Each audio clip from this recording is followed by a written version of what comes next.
No, I can do this. So I've been teaching piano to kids, and I would be lying if I said they've never came into class doing the 6/7 meme. But I'm a musician, and this motivates me to find 6/7s in music, and what they mean, maybe even create something interesting. When I think of 6/7 contextualized in music, I think of three different concepts. The first one is harmonic degrees. When describing the harmonic contour of a song, musicians often rely on the harmonic degrees rather than chord names, because instead of saying a chord progression is C, F, G, C, we can say an harmonic progression is 1, 4, 5, 1. And this makes it a lot easier to analyze, compare with other songs, and to transpose instantly to different key signatures. So let's take the harmonic progression 1, 4, 5, 1 and instead make it at 1, 6, 7, 1.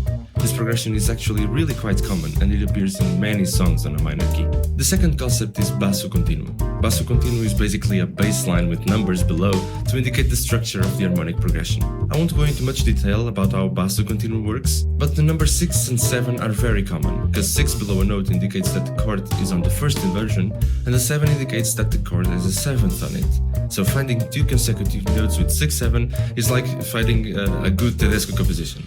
The last concept is the most interesting out of these three, and it's time signatures. Every musician is familiar with a few time signatures like 4/4, 3/4, 6/8, 2/2, and even some odd ones like 5/4 or 7/8. And we all learned that the bottom number should always be a power of 2, so 2, 4, 8, and in some rare cases 16 or 32. But mathematically, every combination of two numbers can represent a valid time signature, because the lower number indicates what subdivision of a whole note is one beat, and the upper number indicates how many of those beats a measure has. But time is relative, and in music, it is especially related to the tempo mark at the beginning of a piece. So a 7/4 and a 7/8 would have no difference if the first tempo was double the second. But if the tempo stays the same, 7/4 and 7/8 would have a different feeling to it. Now, back to the meme, what does a time signature of 6/7 mean? By our explanation, it's a measure with 6 beats, where each beat is a 7th of a whole note. But isn't this the same as 6/4 if you change the tempo mark? It would be, but relative to a 4/4 on a fixed tempo, it would sound something like this.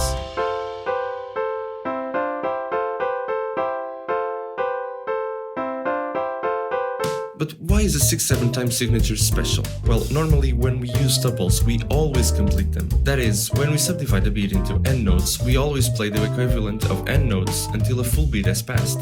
Using a 6/7 time signature allows us to play with the feel of a septuple without actually playing 7 notes, breaking the flow of tempo and keeping a listener on his toes. Next video I will be showing you a song that uses these three 6/7 concepts at the same time, so if you aren't following, drop a follow to make sure you won't miss it.